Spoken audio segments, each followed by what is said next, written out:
Hello, everyone.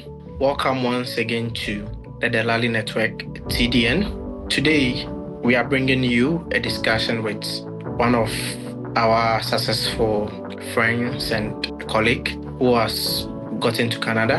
In fact, he had two fully funded offers to come and study in Canada. So he wants to share his success story with us and also to motivate us so that we can also put in the work and get here. My brother, good evening. How are you doing? Good evening, bro. I'm doing fine. How about you? Yeah, I'm also doing well. That's very good to How know. how is the weather treating you in Waterloo so far? We're very right now. The weather is very bad right now, so I've been usually indoors. There's been a lot of snowstorms here, but it's fine. Okay. So can you tell us your name and proud to come into Canada, your academic qualification and where you worked? Okay, so my name is Brempong, and I my previous school I was in was KNUST, and I read statistics, BSc statistics at KNUST, and then afterwards I did I had a work experience at World and also at Multi Choice before coming to Canada. Yeah. Okay. So would like to know what CGPA or CWA did you finish with at KNUST? Okay, so my CGPA was very close to 70. I graduated with a second class upper, but I was very close to a first class, and yeah, that's been it so far. Some people say statistics or mathematics in general is difficult. So, how were you able to do it in tech? If you can give us something brief. Okay, so for KNUST, what I usually did was I used to study with colleagues. That's what I found was very easy for me because whenever I go to class, I found it very hard to understand concept in class. So I had friends that I usually learn with, and that's how it helped me. Okay. So, coming back to your CEWA of 69 point something, which is a very strong second class upper, was it because you wanted to study abroad? That is why you studied very hard in order to get this strong CWA, or studying abroad was not even part of your plans when you were at KNUST? So when I was at KMSC, studying abroad wasn't part of my plans. I was just the kind of person who always, if I'm doing something well, I sort of want to do it with all my best. I don't want to like do something with minimal effort. I always want to put my best effort, and that's how I got the average that I did. But it wasn't necessarily because of abroad. Because back then I didn't even know how the abroad stuff were. I never was interested in that. I was only interested in finishing school and getting something. That was it. Okay. Yeah. Then what changed? Because you said studying abroad was even part of your plan. So Okay. where did the inspiration come from to get to Canada? Okay. So some of the inspirations was that some of my colleagues that I went to school with, like most of them had started schooling in the US and various places, and some of them were convincing me to like, hey, like there's nothing for you in Ghana, like you should try applying for schools and stuff like that. And some were even like, you had a very good grade, so why don't you like come like try applying for abroad and stuff like that. And the other thing that actually stood out was the fact that like it was very hard to get a job that you actually want to do in Ghana because most of the jobs that you get, they aren't things like you'd really want to do, or there are things that like the employers feel more or less like they are doing you a favor by giving you whatever job they have. So I felt like I wasn't meeting my potential sort of. So that's why I was like, okay, why not give it a shot? Okay. So in essence, you are trying to say the motivation to study abroad came from friends who knew you and knew what you could do. Yes. So without those friends, you wouldn't have even started like this study Well, abroad. I would have though, but it was just a taking point. You know, like the part where I mentioned, like finding a job where you want to do, like you have to do any kind of job that you are into just to make ends meet kind of thing. Okay. And that was Okay. one of the things that resonated well with me. Okay, maybe I need to like step up and like try a new option. So what made you settle on Canada? Because we have like the USA, which is the mother of all scholarships, all assistantship opportunities. We have Europe today. We have like other better countries. Why did you decide to go for Canada? So I believe with the with school applications, it's usually dependent on personal interest. So in my case, I was of the notion that like Canada was more or less like a very peaceful place to be. and there were like the gun violence and something. It's not something you hear. It's not very common at this side of America, unlike the other places that you hear of.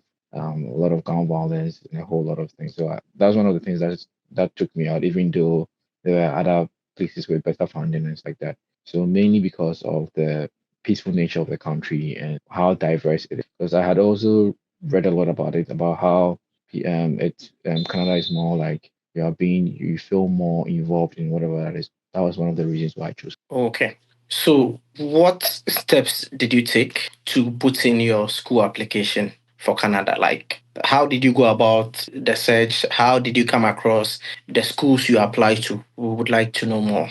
Okay, so what I did was some of the friends that I knew in the other school, I tried to get more information from them, and then I also spent a lot of time search Google's doing Google search. Also, sometimes I even read stuff on Reddit, which is very popular for like getting actual situations on the ground. So I used all those things, and then mostly it was the Google search part where I read about the schools. I'll check their rankings. I'll check the kind of things they're very good at, and I'll be looking at all these things to like figure out which one best suits me. So that's what Okay. I was doing.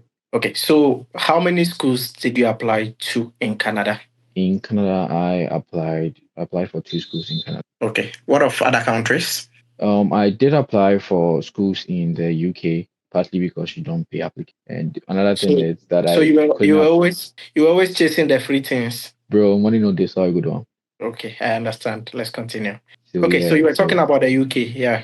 So I applied for schools in the UK partly because the application fee was being waived, and I got in all the schools. But the problem was that the fees, like, they were outrageous. They were very very expensive, and they didn't really give a lot of like they didn't really give a lot of options to sort of alleviate your financial burdens and stuff like that. And like, so that's one of the reasons why I couldn't go. I couldn't afford it, so I had to look elsewhere. Okay. What are the name of the two schools you applied to in Canada? So the schools I applied to is the Wilfred Laurier University and then the University. Okay. So let's take them one after the other. Okay. So both schools are in Ontario, the province of Ontario. Yeah. And Ontario is an expensive city, so it's surprising that all like the two schools you applied to, they are found in that province. Like, what informed your decision? So initially I was looking at Newfoundland, Memorial University in Newfoundland, because the cost of living in that province, that is it what's the name of the place? Sorry, I just I think Newfoundland, right? And Labrador, right? Newfoundland and Labrador. Yeah. Yeah. So the cost of living there was very, very, very like was good. It was good for me. So I was trying to like apply to schools there. But most of the applications required me contacting supervisors and securing a supervisor before applying to the program. So I reached out to a lot of profs. I sent a lot of emails, did all that I had to do, but I wasn't getting any reply. So I sort of changed my direction to applying to schools that didn't necessarily needed me to apply to get a supervisor before applying. So I just took a leap of faith, and then I just applied to schools in Ontario that did not require me to like necessarily like get a supervisor. Well, I wouldn't say I just focused on Ontario. It was more or less like I was just schools that didn't need me to get a supervisor, and that's how it turned out that these are the two schools that I had.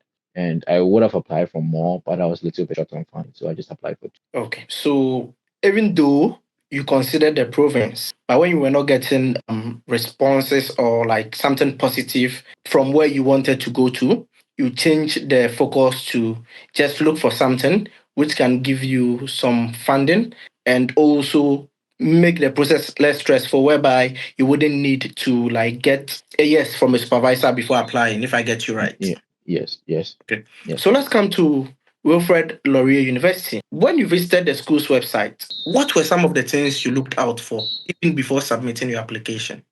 So usually I looked at what I really looked at was that the requirements. What do they require? Do I have the things that they are requiring, or can I even get them? For instance, Laurie's requirement was a little bit more difficult than Waterloo's requirement, because then it needed a writing sample, and basically I didn't, as at that time, only had my undergrad thesis, and that was about 40 to 60 pages, and then they wanted a maximum of 20 pages. So that meant that I had to like try to minimize the whole thing and put it in 20 pages. So we are talking about 40 pages of data. How are you going to cut it down to 20 without taking out the meaningful parts from it? So that was Okay. a burden for me. I had to like do that. And the other thing was that was the only thing that stood out from the other schools that I applied from, the writings. The Okay. rest were just the normal stuff like the unofficial transcript from your school, references, and statement of purpose, which is to tell them the why you're interested in the program and why you think you are qualified for it. Okay. So yeah, So the requirements were something you were looking out for. yes. So can you mention them so that our listeners Okay. can know like the documents you submitted? So usually the things that they require for is your unofficial transcript confirm your GPA. The other thing is your reference letters from the school that you are in from professors. Also, the other thing they require is your writing sample for some schools. That is usually not most schools, but some schools require that. And mostly the other thing is your statement of purpose. Okay. Yeah. So So those coming are to the the things. letters of reference or the letters of recommendation, how many was required by Wilfred Laurier It University? was three. It was three, if I remember correctly, it was three. Okay. Did you struggle getting recommendation letters? Yes, I did, especially since I completed in 2020 and most of the people I knew, they were done with school. So I had to like try to navigate around that. So it was a bit tough. Okay. So how did you manage to navigate through issues concerning recommendation? Because that would be like about, let's say, 5 or 6 recommendations since you applied to 2 schools. Okay, so one of the things that helped was I had friends who, they were in the junior year. I made some friends who were in Okay. junior year, which I was still in contact with, and I contacted them to sort of help me contact other profs and like that. So some of them connected with me, some of their profs, and some with their teachers and who also connect profs and stuff like that. It was a bit stressful, but like that's what I did, like connecting people who knows someone kind of thing. And Okay. that's what I had to. Did you pay an application fee or you got the opportunity to apply for free? Like the application fee was waived for you? So what I do know is I think for most of the Canadian schools they barely waive. So it wasn't waived for me. So I had to pay out of pocket. How much was the It application fee? was about 125, if I remember correctly. 125 CAD. Okay. But did you try like talking to the department to waive the application fee for you? So I didn't because I had heard from most of the people that um Canadian schools barely waive applications for they barely waive unlike US. So I didn't attempt that. And there was a situation where I remember I don't know if you saw Sly, you saw it one time when there was a student who asked for waiving of application fee and then they were like if you can't pay for application fee, can you pay for that Yeah, kind I of thing think was ringing in my it head. was So it I was sort of a US school. So I think I saw yeah, that flying around one of our pages. yeah. So Okay. that's why I didn't do that. Okay, let's come to the statement of purpose, the SO. What were the ingredients like you captured? Did you just write an open, like a vague statement of purpose, or you looked out for what the school, what the department required for you to include in the statement of purpose? So what I did was I first of all I went through what the professors were doing because the whole idea of statement of purpose is that it's like they are passing your documents over for whoever wants to work with you to choose to work with. So you sort of you have to impress whoever is going to pick your application and say, okay, this person I want to work with this person because their research interest aligns with mine or something. So I basically went through the profiles of the profs and tried to figure out what they are doing and how to like sort of align it with what my goals are. So I didn't just write just a general thing. I sort of rewrote it in a way that aligns with what they are doing and what I want to do. So, in the statement of purpose, did you mention specific professors that you wanted to work with, like their research interest Okay. and those things? So I didn't necessarily do that. But what I did Yeah. was I mentioned what they were doing and what I also want to do. But I didn't specifically mention a prof's name. So for Okay. instance, if the person is like doing data analysis or whatever, like I was like, okay, so I'm also interested in this is what I've been doing, this is what I did my undergrad in, and then I want to work more in, these are my interests, and this is why I want to do this. Okay. What of the Yeah. writing sample? Like, what went into the writing sample? So the writing sample was basically my undergrad thesis, and then me rewriting the undergrad thesis. Like it's like cutting it down into 20 pages. So they had the writing sample there. They had the option that you can use your undergrad thesis or something you've worked in before. So I basically just used my the undergrad thesis that I did, but the challenge was trying to like take away some of the important stuff and put it into 20 pages. Okay. And if you remember, when did you put in the application? Can you remember the month? I put it in somewhere in December 2022, Okay. December 2020. And how And long did it take you to hear from them? I heard from them in March, somewhere in March. That's when I heard from Okay. them. So when you heard from them, did they come with like a funding, like a teaching assistantship or a research assistantship? Okay, so the one I heard from was Waterloo, and then with Waterloo, the if you are doing a research program, the moment you get into the program, you are considered for teaching assistantship, and that's what basically pays for your fees. Okay. So the moment I got in, like I got funding for the tuition sort of, but it's like you sort of work for the school as a teaching assistant, and that in turn pays for your fee. That's how like it Okay. works. Okay. So with the Wilfred Laurier, you didn't apply for like that assistantship separately. It's the same thing for Waterloo. I just applied for a thesis program and then I got into the program. So even in your statement of purpose, you didn't even make mention of it that, oh, if there are opportunities for like No, I didn't assistantships, you say should that. because oh, okay. I didn't say that. If you remember, how much was the funding for Wilfred Laurier, and I what is the name of the wouldn't program? really I wouldn't really remember the funding, but what the funding usually covers is that it will cover your tuition, and they've made it in such a way that you are not going to get too much money, as in at least for Waterloo. I don't know for Laurier because like I didn't go to Laurier, but like in Waterloo for instance, it's going to cover for your fees, but like yeah. What is going to be left over is that you still have to have your own savings because you won't be able to like take care of your cost of living. It's not going to cover for like your cost of living as well. It's going to like mostly be your tuition. Now let's come to Waterloo. Okay. What were the documents you used for Waterloo? Like, were they similar? Were they more than, or like it was virtually the same thing that you used for Waterloo as well? So it was basically the same things we've mentioned. The only difference was that I didn't have to do writing sample for Waterloo. And the other thing was the SOP wasn't very straightforward. They sort of asked you for sort of different questions in a different way, but then basically you are writing your SOP. But it's like they're making it more specific for you. For instance, they will ask you why like you want to do the program, and they would also ask like what is your background, like what are the programming languages you've used before, this what are the things you did, like stuff like that. They want to have a fair idea of what you've done. And also they ask questions like what are the things they ask like for instance, what are some of the academic challenges that you went through and like how did you overcome them? Because I realized over time that like in graduate school, it's not usually about how smart you are, it's also about how resilient you are because sometimes it can get very, very tough and you it's not necessarily you being smart, but it's you being resilient and like having the sort of vigor to keep going on kind of thing. Okay. I don't yeah. Okay. And how much was the application fee for University of Waterloo? I think it was just about the same thing, about 120 something dollars. Yeah. But why didn't you go for like Laurier? Because virtually both schools were in Waterloo, right? Yeah. So why did you choose to go for University of Waterloo? Since I both were funded, why didn't you go in for Laurier? so obviously there was two schools. I had to pick a choice, and they are all the same program. So, but on Okay, paper so it looked like can you mention the program for both of them? Laurier, oh, what was so the program? it was a Master of Mathematics. Sorry, MSc Statistics and Data At Analytics. Laurier?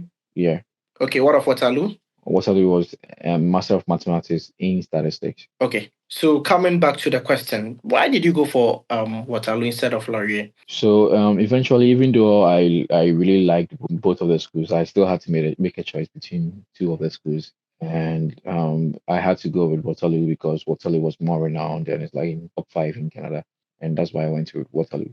Okay. So Yeah, during the application process, were you required to submit like an English proficiency test course or maybe an English proficiency letter? I wasn't required. I wasn't required to do that, but I because of my UK application that I was doing, I already had the proficiency. I think I did I even use it? No, I didn't use it. I didn't even use it. I only was for only the UK school that I did. I didn't use it. You don't need a proficiency because on their list they have countries that you don't have to show, and Ghana is part of it. So if you are listening to us, this is the Delali Network with Mr. Brempong, who got two fully funded offers for mathematics and statistics. in Canada, and we are having discussions with him for him to Mm. share his experience and also advise our listeners and our followers to put in the work. So let's continue. Okay. Have you regretted going in for Waterloo over Laurier? No, no. But one thing I do realize is like Waterloo is very, very tough. Like the demands are very high. And one of the things I found out was that some of the things I was learning in class, some of the alumni, they brought those concepts. Like they brought it, for Yeah. instance, I don't know if you've heard about Kromolao lower bound. It's basically some concept. Let me not go deep, but like basically, I Okay. found out that one of the alumni from Waterloo brought that concept widely accepted in the Wow, mathematics world. So that's like there are a lot of impressive. bro, it was crazy when like I found out all these things. I was like, bro, this the standards are so high. So it's like you always have to like be try to be on top because most of the students are so smart and you have to like be on top. Like it's like you are always striving to be your best kind of thing. So I wouldn't say I do regret it. But at the start it was very hard, but like with time I sort of adapted the place. Okay. Did you pay any deposit, like any tuition deposit, after you were given admission in any of the two schools? Did you pay anything like a deposit No, to secure your no. seat? None of the schools requires that. I think I've realized that for research or thesis program, you are like offering some also service to them. So you are held in high demand in a way. So they wouldn't necessarily also ask for a deposit because like it's something that it's a lot of people want to like do the research so that they can like get tuition waivers and stuff like that. So why would you have to pay for a deposit when they could just put someone else on the queue because there are a lot of people who are dying to get into it. Okay. So coming back to supervisors, you made it clear that both schools you were not required to secure a supervisor before Yeah, applying for any of those programs you mentioned. yeah. Has the situation changed in Waterloo or is still the same? As of now, I still know that it's still the same. You don't have to find a supervisor before applying to. So usually in Waterloo, what they do is after your first semester, sorry, it's actually during your first semester, they'll give opportunities for you to meet people, and then like I mean, when I say people, I mean supervisors, Okay. and they'll come and share what they're doing, and then you also engage with them, and by engaging with them, you would also figure out what you want to do and who you want to work with. Okay. What of Laurier? Do you have any idea? For Lori, I do not have an idea. But one thing that I realized was one of the prof who was willing to work with me reached out to me. So like I just know that I think they will reach out to you directly, person who wants to work. Okay. So talking about the assistantship, you were a teaching assistant, right? Yes, I was. Okay. The money you were being paid was enough to cover for your fees, if I am right. So you didn't pay anything from your pocket for fees, right? No, for fees, Okay. no. Did you get anything extra aside like the fee payments they made? Did the school give you anything like extra, maybe Oh, bi-weekly, monthly for n- upkeep? n- no, no, no. That is up to you to know that because so there was something your school was saying that that's why you when you're coming to Canada you're showing that you have like 10,000. Okay. So like basically you are okay kind of thing. So they don't do that. It's not like they are running Okay, so you mean your assistantship, it didn't come with a stipend. so it's not mine was not more like a stipend, it was more like you doing work for the school and then it's Okay. paying for your I don't know if you get what I'm trying to say. It's like you So do the and they'll service for use the that school. money to like pay your Ba- fees. Basically. So it's not like Okay. it's coming. You know, there are some places where you go. I don't know. I think even in the US, you don't necessarily have to like be a teaching assistant. The fact that you're in the program, you just all you have to do is just go to the school. But in my case, it's like you have to juggle between being assistant and doing your own work. So it's like you are working for the Okay. school to Okay. pay for your So fees. this just drew my attention to a particular question. When you were coming to Canada, how much did you bring in terms of Canadian? I brought okay. So in terms of Canadian, I brought like close to 2,000 card. Okay, close to 2,000 card. Yeah, Okay. So close to 2,000 card. yeah. Is that money enough to pay your rent It's for 1 year? it's not enough, but I would always tell other people to bring more if they Okay. can. Of course, if they can. Okay. So aside the teaching assistantship, were you able to also pick like other campus jobs just to support yourself, Do or what? you were just doing were you able to pick other campus jobs Okay, so I wasn't or doing you that were in because school was very, very demanding for me. Like I was telling you, it was okay? very, very demanding for me because and already I was already working for the school as a teaching assistant, which was a lot of work. For instance, let's say I have a test coming up let's say today's Monday, I have a test on Wednesday. That very Monday, I have assignments that are due that I have to figure it out. And sometimes you have to code, which some of the coding I haven't done some of them before. I have to figure out how to do the coding. And also I have to like do some sort of advanced stuff which I haven't done before and have to figure it out all over during the weekend. Then you have marking to do, you have proctoring to do. Proctoring is like basically doing invigilation, and then um also sometimes you have to go and do tutorials which you have to prepare for. All this while too, you have your own final exams which you have to also write. Okay. And this is math. Math is the kind of thing where even if you've done something in the past before, you are supposed to build on that to be able to do the subsequent one. So it's like it was time consuming for me to add other stuff to it. Okay. There is something that you didn't talk about. That is Okay. a resume or a CV. Was it part of the Oh yeah, applications? sorry, I missed that. So it was part of it. It was part of it. Resumes was a part of it. We usually call it the educational resumes, right? It's that one is like in a different kind of format Yeah, the that we talk academic about. resume. The academic one. Yeah, sorry.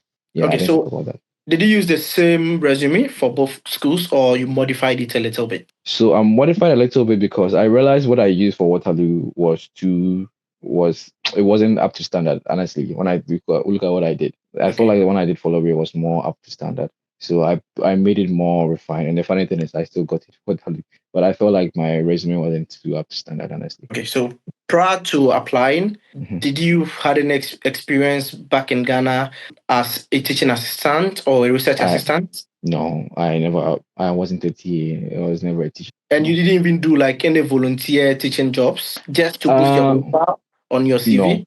no, I didn't do that. But what I did was I was involved in some mentorship programs we did in Kenya some time ago. But I Okay. wasn't like really teaching in a way. But like I really didn't do that. I didn't do that. Okay. So before we move on to talk about your visa process, in summary, what are some of the things you think worked for you to get these two fully funded offers for mathematics or statistics in Canada? If you can share with our listeners. So what I thought really worked was the fact that I sort of talked more about how my academic struggles, and how I sort of persevered during those times. And also the other thing I think helped was my undergraduate thesis, which was something related to machine learning. And it Okay. looked like at the time it's like it's even now it's one of the things a lot of people are interested in. I think those are the things that stood out. And also references stand out a lot. I feel like they really take the words of profs who taught you, or who have been in direct contact with you. They take their words very seriously. So I think that also very matters a lot. Like it matters very much. Okay. Those are the things. Yeah. Okay. So coming to your visa application process, generally, how long did it take you to put your documents together and submit your visa application for your study permit? I think it took me more than it should. For instance, I was done in like less than a week, but I was trying to make sure everything is on point. So I kept going through it. So it may have taken me maybe some weeks. I can't recall the exact timeline, but because I kept, even though I finished early, I still wanted to double check. Like I didn't want to make any errors, especially with applications. So I had to like keep on double checking if what I've done is right, double checking. So that's why it may have taken me more time than it should have. But like it generally took like maybe like weeks, a Okay. few weeks. So looking at the visa application, how did you see the process? Was it like tough or difficult, or it was easier for you? Like, did you had any prior knowledge of applying for Canada, like study permits? Or yeah, if you can share your insights on So that. I never knew anything about visa application. I mean, this was the first time I was traveling. So Okay. I joined Canadian Japa, and during the Canadian Japa, I was getting a lot of information on like creating GC key, like getting information on um merging documents, and also like I didn't even know you don't even exceed 4 MB. Like there are a lot of things I learned on the page. Like, and that's how I got to know a lot about the application, because I didn't know anything at all. And through that, like I was able to start doing it on my own, because like I sort of gained a lot of knowledge from the page, and that's what helped me. Okay. So between the two portals, that is the old portal, which is the GC key, and the new portal, which one did you use for your application? I use the old one, GCE. I don't even know how the new one works. I only know of the GC. Okay. I use the GC. What were some of the documents you put together for your study permit application? So for my proof of funds, my uncle, I used my uncle's business he was doing to do as the proof of funds for, and also I got some documents from him for identification, like his passport, his business certificate, and then also affidavit of support. So my uncle did the proof of funds. And also the other thing my uncle did was he added a letter of sponsorship to declare his support to sponsor me for my education and whatnot. Okay. And the Okay, so your other part, uncle's bank statement, yeah, if you can recall, how many months did you like submit? Like how many months was it like a 4 month bank statement, a 5 month or a 6 month bank statement? it was a four, was it it was 4 months, right? It's usually you're supposed to have a minimum of four, right? I think Yeah. I forgot, but his was like 5 months. I think it was 5 months. Yeah, it was Okay. 5 months. And then his, it's a business account, so he's used it's his own business, so he used the business account, and then I use that as the Okay. Was the cash flow and the closing balance like heavy enough? it was heavy now, but it looks like there's daily transactions going on. There is always money coming in into the business, and I also added a scholarship to it to like balance it out. Okay. And So to our listeners out there, he said when he was preparing his proof of funds, he got his uncle's bank statement. Was it personal or business? it was a business. Okay, so his business bank account, that is about 5 months with a very good transaction history and a good closing balance. He also got a letter of sponsorship from the uncle. Then he got an affidavit of support. Then he got the uncle's identification. You said his passport, if I get it right. Yeah, Then his business certificate, which showed that he was the sole owner of the business. He included the Form A because it's the Form A that is going to show who is the real owner of the business. yeah. Aside that, did you add anything like some evidences to prove that truly he's into this business? Maybe like pictures, invoices, tax clearance certificates. Did you add anything I like that? I only used the business certificate. I didn't have anything else to add. I only used it, Okay, and yeah, that was it. okay, and you added your scholarship letter as well. Yeah, Okay, so were you issued a separate letter for the assistantship, or it was just stated it on was your admission letter? it was in the letter of admission, so I just took all of it and then put it in for them. Okay, And the then other part, okay, go okay, on. Sorry. okay, flow. So you asked about the documents I used. I was going to Yeah, talk about the SOP as well. okay. So I sort of wrote it in a way telling them why I'm going to do the masters because I already have a background in the statistics and I'm going to like sort of like upgrade myself on it. And that's what I did. And then I also included my home ties. Like I was very active in church. I was one of the youth executives. So I sort of like put that in there like that, okay, because of this I'd like to come back and my family. And then also I had some some sort of some properties in my names that I also put down there. Okay. Okay.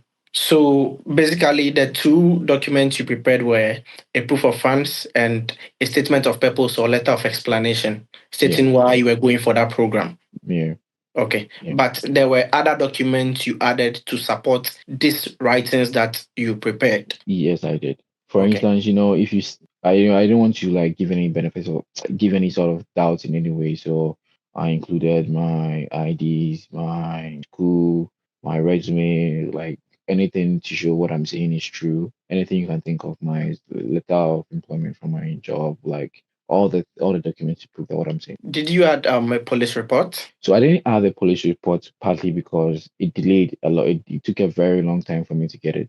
Okay. And the time it came was delaying too much. And I was like, you know what, I'm just going to apply without it. I applied without it, even though I got it later on. How long did it take for your visa to be approved? So it took about 3 weeks. It took about 3 weeks for Just it to three be approved. weeks. Yeah, because I did my upfront medical before doing the application. So I think all they had to do was determine if I'm eligible. Okay. So people have to wait for like let's say 5 months, 6 months, even sometimes close to a year or more than a year before they get decisions. Some people are also lucky and they're able to get it in 3 weeks or even less than 3 weeks, just as in our brother's case. So to simply put, though the estimated timelines on RCC's website, it doesn't mean they are going to adhere to that timeline. It could be within, it could be beyond. So let's take note of that. Talking about your upfront medicals, did you get the medicals done at any of these government hospitals or government clinics, or there was a No. particular place recommended by IRCC for the medicals to be done? So there's two places that is recommended by RCC. The first one is IOM, and the other one is I always seem to forget the name. I think Uh, that's Akai House. Akai House, but Akai House is more expensive, so I just went with IOM. And IOM, I think that's at that time was around 900, 960 to be precise. So I went for that one, which was way cheaper than Akai House, which I feel like it's the same thing I'm going to do. So I go for the expensive one. So I went with IOM, and that's where I went to have my medicals. So, what informed your decision to go for your medicals before even submitting your application? Because I never understood why I should like wait for them to tell me to go and do it and take more time when I just need to like get my things in order and figure it out. Because if I get it early, it's up to me to figure it out. Why just make them delay when I can just go and do the medicals and then just leave the rest there? I didn't want to like wait too much. I couldn't wait. Okay. That was Do you why. remember how much it cost you to submit your study permit application? I think as at that time it was 200 and something dollars, right? Yeah, I Like think like 200 235. something. Yeah, 235 Canadian dollars. Yeah, that time if you're paying, then you're crying, bro. They change that, then bro, it's big money.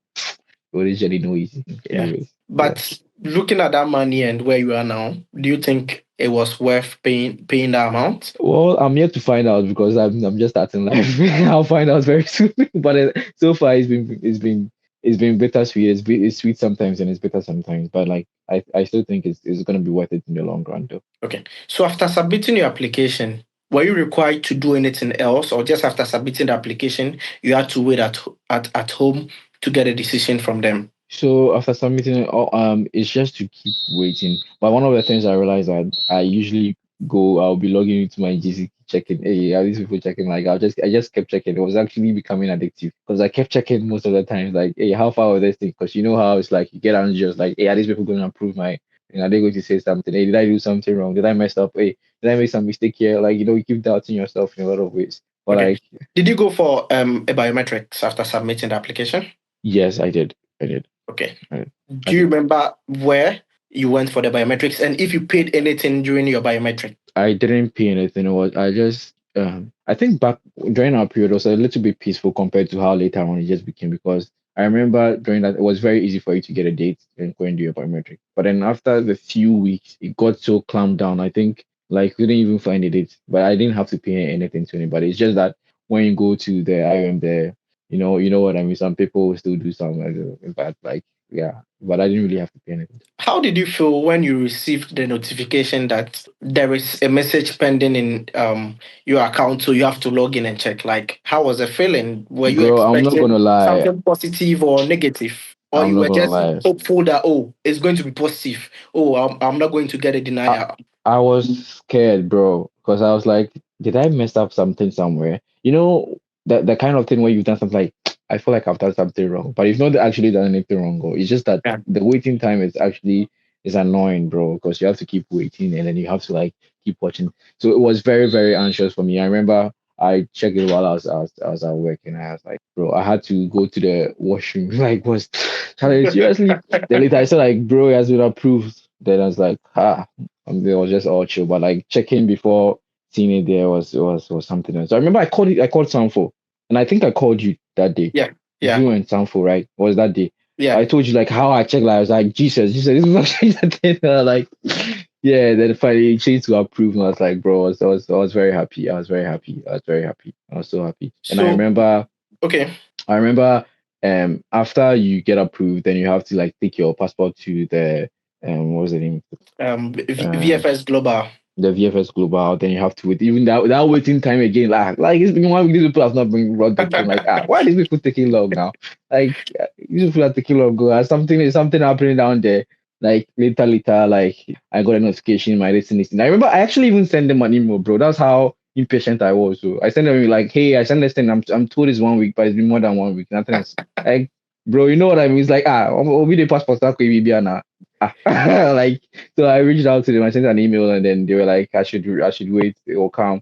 And finally, it came out. When the day I went to take it, bro, I remember when I usually the place I use when I'm going to take bus at Ashmota, like the trust here at Ashmota. Yeah. Like people they still recording my phones and things. So then I wanted to excuse for the pigeon. Like I wanted to like sort of I be careful. Hey, so like, if somebody takes this thing there, make sure. So like people it was a rush hour. People are rushing for bus, bro. I relaxed. I think even that I took Uber home because I don't want any wahala. Just take Uber home. Sharp. Bro, I don't want any wahala. Like yeah, I think that I took Uber home because bro, I was scared. Yeah, what if someone goes and I steal? can imagine the feeling, like the euphoria. I can imagine Bro, it. bro. So I didn't want to take any chance back then. Yeah. So, what do you think like did the magic for you to get your visa approved in the space of 3 weeks? What do you think did the magic for you? And like it was a one touch, no reapplication, just the first time, and you had it on the spot. Like, what did you think did the magic for you? I think for the 3 weeks part, I think it's basically random. If you ask me, it's random in the sense that like it depends on whoever is reviewing your application.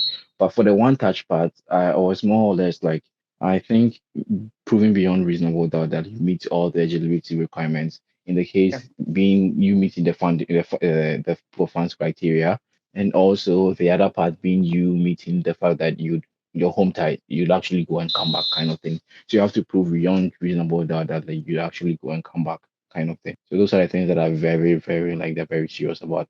And for us during the time we were coming it was 10,000, and then now they've changed it to 20,000, which Yeah, is that's probably going to be the 1 year living the headache, expenses. the The one living year living expense. expenses, yeah. Okay. So what would be your general advice for someone who is now preparing to apply for his Canadian study permit? The person has gotten admission and is preparing to apply. What would be your general advice for the person? I would say try to prove beyond reasonable doubt that you meet all the eligibility requirements because now things are even harder than they used to. So I would say that like be sure whatever you're submitting, if you were you, would you let you come here? Like put yourself in the officers and shoes and like ask yourself if you were the officer, would you allow you to come kind of thing. And the other thing I would also say is that like it's always hard as that. Like I believe that it's always going to get better in time. So keep pushing, keep doing all that you have to do, and surely it's going to work out. That's what I'll say. Okay. Let's come to international student life in Canada. How has it been so far? Was the beginning depressing or like you had everything like very easy on a silver platter? Can you tell us more? No, I wouldn't say it was a silver platter. I would say it was very, very tough for me because when I came in here, I don't know if I ever told you, but when I came in, I was very sick for the about 2, 3 weeks. It was actually a friend of mine I found on the page, the Canada Japa page, who sort of helped me throughout. I couldn't even walk to class or was that, but I was very sick when I came in here. Okay. So my first experience was very terrible, and I remember when I went to the hospital, they were like, you have to, yeah, my school has to start before I can use the insurance. So basically, I couldn't even use the insurance to start. Sorry, to classes start. Even though school has opened, class has to like I was like seriously, and all the time I was very sick. So during those times, it was not a very nice feeling. And the other part is when if you don't have money and you're not getting a job, it's going to be hell for you because no one is going to help you. You have to like figure out how to do your own stuff. So you sort of have to always be steps ahead, thinking ahead of time. What are you going to do if this happens and that happens? So it's like you have to always stay way 6 or 7 steps ahead of yourself. Like try to think ahead what is going to happen because you don't necessarily just come and then you get a job like you think it is. I mean, it's also dependent on wherever you are. People go somewhere and then they get jobs in 2 weeks. Other people go somewhere and they get a job like maybe a year or more. So it's all dependent on that. I would say that like it's bittersweet in a way, and it's sweet in the sense that when you think about the future and the things that you can accomplish, it looks very nice. But sometimes reality too can be very very tough because one, weather can be a little bit annoying. You're barely seeing people because everyone is busy with their own stuff. If you're not someone who likes to, who if you're not someone who likes to stay keep with themselves, this is probably not a place for you because especially if you don't have someone here or you don't have friends here or something like it's probably going to be hell for you and you also find it very hard to sort of adapt into the culture and make Canadian friends. So it's going to be super hard for you. So Okay. it's all about like you. Okay. So what has been your best or memorable experience so far as an international student? I would say that there are a lot of avenues made for you to succeed, and that's one of the things that I always do appreciate. For instance, in my school, even after classes, there's something we call office hours, and That is basically you going to see a teaching assistant for them to explain concepts that you didn't understand in class to you. One of the things that actually shocked me was the fact that I didn't even know that if you're given an assignment, you can ask the lecturer about questions about the assignment. Not necessarily the lecturer giving you answers to it, but like to give you hints or like how to Okay. go about the problem. I didn't know that till the third semester or second semester, bro. So like it Wow. looked like most of the because Ghana we don't do that, bro. Lecturer is giving you assignment like lecturer, how do I do this? Like you don't do that. It's a homework. Yeah. But here it's not like that. You can actually ask about it. I remember it got to a point where I could comfortably send an email and ask the prof that hey, I saw this, but I was thinking, is this approach the right one? And he's like, yes, this is approach. Like that's like really Wow. so like yeah, and sometimes it can get to a point where let's say I feel like I'm not going to meet my deadlines because I have a lot of things going on. I'm like, Prof, I was hoping I could get an extension. It's like, okay, you can get an extension. I was sick one time and I realized I could not. I couldn't do my assignments, and then I had a lot of things going on. Send an email to the prof, like, due to this reason, I feel like I'm not going to meet the time. It's like he asked me, so he gave me 72 hours. Like, is 72 hours enough for me? Like, really, bro? I was like, no, it's fine. Don't worry. Thank you so much. Like, because it's not common back home, you know. Yeah. So those things makes it a little bit refreshing, even though it can be very tough in the start. Okay. So looking back, like leaving everything behind in Ghana and coming here, do you regret that decision or is a decision you are okay or happy with? I think it can be mixed feelings in a sense that like sometimes you're like you miss a lot of people back home kind of thing. And there are times when you're like, okay, like you did it for a good cause, like you trying to like pursue your dreams and move on to your career and stuff like that. So it can be a little bit of mixed feelings because then you miss your family and stuff like that. And now you're like, okay, I'm pursuing my dream kind of thing. So it can be a little bit of mixed feelings sometimes. Sometimes you're like, it's a good idea. Sometimes you're like, maybe not. But like usually it's usually the other the latter being you like feel like maybe it's a good. Okay. So are you able to enjoy some of our African dishes here or you are just trying to adapt with the Canadian Oh, cuisines and I do eat. I have my some of my friends. On I have a mom here, kind of. I wouldn't say like she's my actual mom, but like she's a mom to me. Sort of. Sometimes randomly yeah. she asks us to come eat fufu or whatever, and she's a very good person who's been helping us a lot. And then there are also friends of mine who sometimes randomly will do some hangouts and stuff. Me myself too. A friend of mine has taught me how to make wachi. So I'm not very good at cooking, but like at least I can make wachi now. I made Okay. wachi. A friend of mine helped me made wachi on Sunday, and I ate with my friends too. And yeah, so I still get to eat some of the local food, but the thing is, you don't get to eat too often, you know. So you Yeah. usually just cook your rice into your stew and then chop it and tell them I'm good to go. Okay. Yeah. How much do you pay as rent? Every month or in a year? How much do you pay as rent? So usually, it's rent is monthly based. So depending on wherever you are, it looks like Ontario we pay more rent. You can pay close with utilities inclusive, you could pay close to 700 750 per month, and it's usually on monthly basis here. You pay first and last month.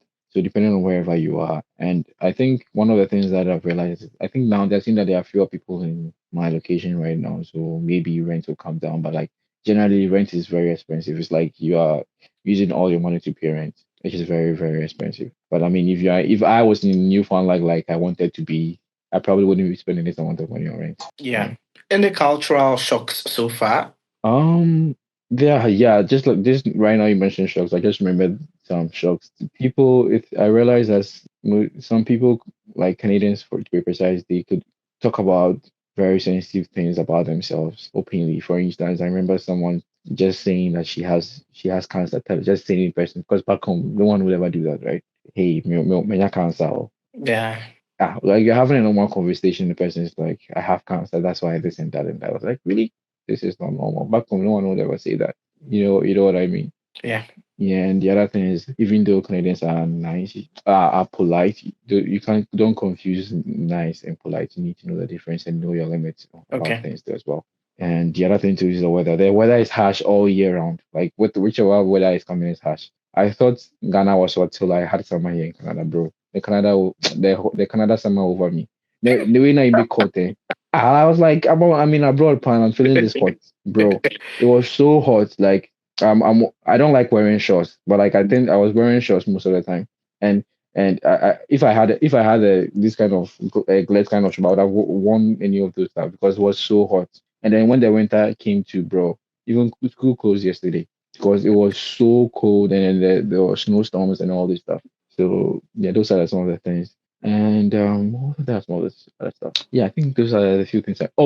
I forgot car horns, bro. Okay. You barely hear car horns. Those are the things. They are the other thing. You barely hear car horn. Like back I like home. that. I like the situation back home. Back home, you go here, sir, I go over you. But like when I came here, I think I was like, really? No car horns? Like, yeah, yeah. Those are some of the few things. Okay. What are some of the things you wished you had learned how to do before coming to Canada? Hmm. This question is very tough. Learn how to do. You made mention of like cooking. That's why I'm asking this Yeah, question. like for cooking. For if I had known more like how to cook a lot of things, I'd have really liked it because, bro, I'm limited to a few things that I know. It's usually rice, jollof, wache, and sometimes like eba and a mixed stew, or like those kind of things. Like those, that would be one. And another thing was probably I would have wanted to learn more technical skills, but I mean there is So always never a good technical time, skills like programming, like learning more programming languages like okay. Python, like C++, like more programming language. Even though I know what I need to know, I still would have loved to like know more. Okay. What of like do you drive? Yes, about that, because I didn't have a car home, I don't really regret it because I couldn't get it about I didn't have a car home, but I only drove for a few months, so I didn't bring along a license. Okay. But hopefully I can get my license in time. That I would say is a required if you can try and get a license but bring it. That one there, I'm not gonna lie, it's very important. It's very, very important. Yeah. Okay. Are you still in school or you are done with school? I just finished school not long ago. So what is the way forward? Because Hope I know very well you told the visa officer that once you are done with school, you pack bag and baggage and go home. So what are you waiting for? Oh, I'll be coming home very soon, but for now, I'm thinking of trying to gain some working experience and use that experience, like I told the officer. And usually when you complete school, you get a postgraduate work permit, either a year or three, depending on your eligibility. Okay. So have you So that's what I applied need for to. your postgraduate work permit already? I've applied for it, so I'm Have hoping you heard to from them or get you it. are still waiting? I'm still waiting for it. What were some of the requirements? So usually you now you know the thing is the things that we thought we knew every day they keep changing new stuff. Before we Sure. didn't have to write English test. Now you have to get an English test. You have to get a transcript, an official transcript from your school. You have Okay. to fill some forms. You have to what's the other thing? Get a picture. There's a picture part. You have to what's the other thing? Am I missing something? Yeah, Then I transcript. think so I think do you fill some forms like the IMM forms? Yeah, like those forms. Yeah. Okay. There's something else maybe I'm forgetting. I It's think like self tips. you I mentioned am transcripts or letter of completion. letter of completion as well. That one Okay. too. Yeah. Okay, so the English test you spoke about, Hmm. like when you just go and write and pass, or you need a particular band for all the four levels before you can use that to apply for your postgraduate work permit. If maybe you can clarify that. Okay, so for people in the university, you have to get CLB7, and CLB7 basically means that of all the four components, your lowest B7. So even if you have 12, 12, 12, and you have a five, you have a five. And if you are in college, you're required to get at least CLB of five. So meaning that if you have 12, 12, 12, 12, and you have one five, and it's basically a five. So your lowest should be five or higher for the colleges, and for universities, seven or higher. Okay. If you have been listening to us, I'm speaking to my good brother Brempon, who has been here for over a year now as an international student. He has finished school. He has gone through the mill, like all the processes so far, and he's sharing his experiences with us. Don't forget to like, subscribe, and share this information and also our channel to people who are interested in studying abroad. Okay, so how do you see the picture like going forward? How do you see the picture for your future in Oh, this country? no, I'm just trying to The reason be. why I'm asking is because of this whole lot of changes to the immigration system now. Every blessed day when you wake up, there is news for international student this, international student that. So how do you see the future? Honestly, I if you ask me right now, I really don't know because it can be a little bit some way. because you every day there's new stuff and you have to keep up with all the new stuff that is happening. There's always something new, and I even hear there are new things bring coming up. Like so, I try to just stay informed and do what I have to do, and that's it. Okay. It has been an insightful session with our brother so far. And let me give you the opportunity to give us your closing remarks. What advice do you have for prospective students who want to come to Canada and come and study, not just Canada, but any other parts of the world? The study abroad journey, is it worth it? If you can offer some advice. Okay, so for the worth it part, I don't think I have gotten to the part where I can say it is not or it is because I'm still pretty much new.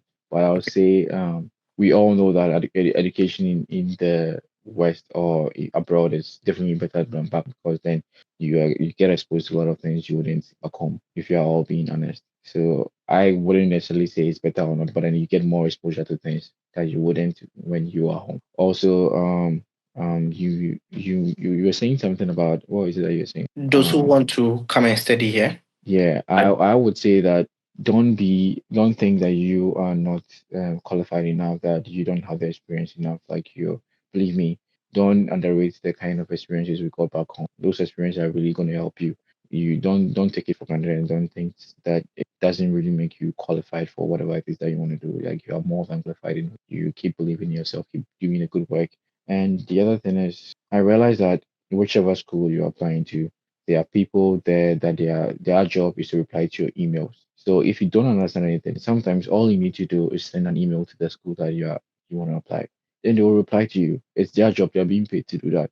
So don't always sort of be relying too much on other people as well, because all these people to try to fish out for information. You can do that yourself. You can send emails to the schools. You can send emails to whichever person you want to go to find out the information that you need. So like all I'm saying is that like try to do your research, and with the research that you have, try to reach out to people that you know or the people who are in whichever place that you want to get to, and then it's all going to work. Okay. Thank you very much, my good brother. To all our listeners and followers out there, as our brother just advised, don't think this study abroad journey is not for you. It is actually for almost everyone out there. This is his story, and I want us to pick some one or two things from it and be inspired so that we can put in a lot of work into our study abroad process. Do not forget to like, subscribe, and share this video with anyone who is interested in studying abroad. On the Delali Network, we try our best to reach out to successful students who have made it in this process so that they come on board and share their stories with us. Mr. Brimpon, thank you very much. God bless you and have a Thank you good very much. evening. Bye All right, bye. have a good one. Bye.